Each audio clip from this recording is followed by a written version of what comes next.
Hi, today's topic is balance sheets and why you should never trust them.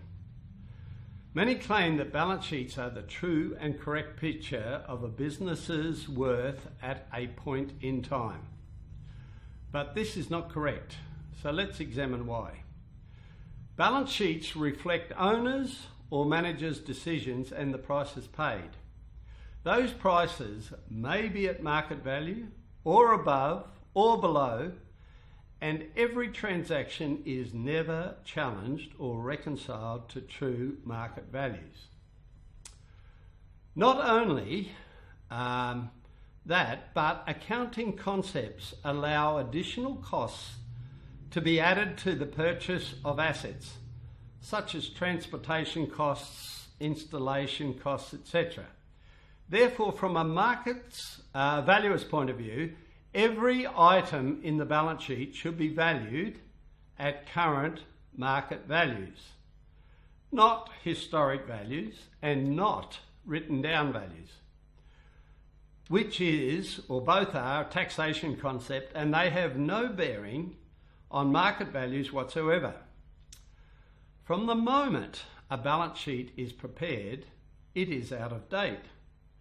The market wants to know what are the values today, not yesterday. Every transaction in the market occurs between either an arm's length parties or related parties, and this is very often hard to detect. Bona fide transactions are the only ones that prove value.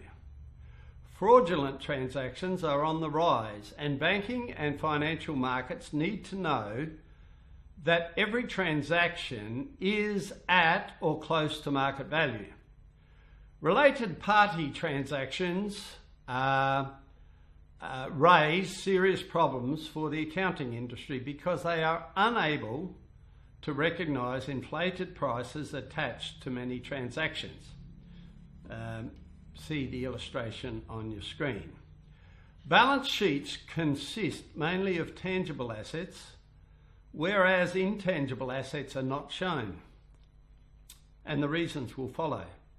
Property values are in most cases written down at historic costs, values or price paid, and has no bearing on current market value. Written down value of tangible assets are often false and misleading and are seldom correct, as is the new practice of writing off the 2.5% over 40 years for depreciable building assets. Property values are written in the balance sheet at historic costs, but may now be worth much more than what is shown, which shows the disparity between the accounting world and the valuation world. There is a major misleading practice that also affects balance sheet values, and that is the recognition of purchased goodwill based on the acquisition of other entities. And even then, they record values using the wrong numbers. And the greatest reason why balance sheets are irrelevant today is the non-recognition of internally created goodwill. Accounting standards will not recognise internally created goodwill because they do not know what it is or how to measure it. In fact, they claim it is unidentifiable according to AASB 1013. And that standard states goodwill is the future benefits from unidentifiable assets. The High Court of Australia has rejected the balance sheet approach to business valuation in the case of Inland Revenue versus Placerdome, 2018. And they rejected it as being unreliable. In that case, accountants argued that the top-down, bottom-up approach should apply. They contend that if the tangible asset value is known and the sale price is known, then you simply subtract one from the other and you have the result that can be applied to intangible asset valuation. What utter nonsense. You must be able to value all assets in real time without consulting balance sheets. Balance sheets reflect what owners pay for assets, not what they are worth. Cost does not equal value. Owners are all different. They will pay different prices for assets, some higher, some lower, which means that their trading statements are unreliable, and all transactions should be reconciled back to market values all the time. It is impossible to value business without profiling or knowing where the turnover comes from and who it belongs to and the margins it makes. This means that considering the financials of one business alone is pure nonsense. The law requires current market investigations to provide asset valuations, Spencer's case. It is time to reject suspect reports based on their contents and issue instructions that bypass conflicting information.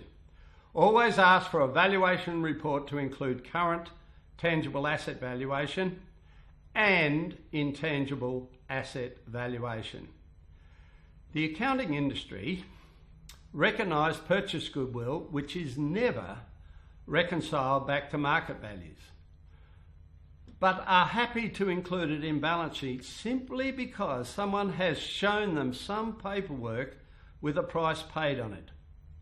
Banks also accept this rubbish, and they wonder why companies fold. Written down values are not market values, and they are always different to market values.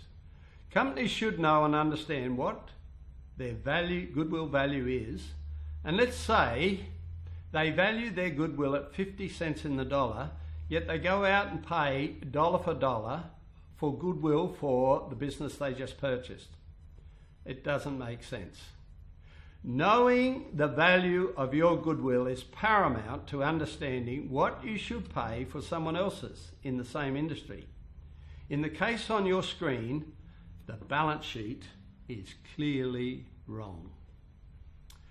The entry based on purchase goodwill is 100% above market value.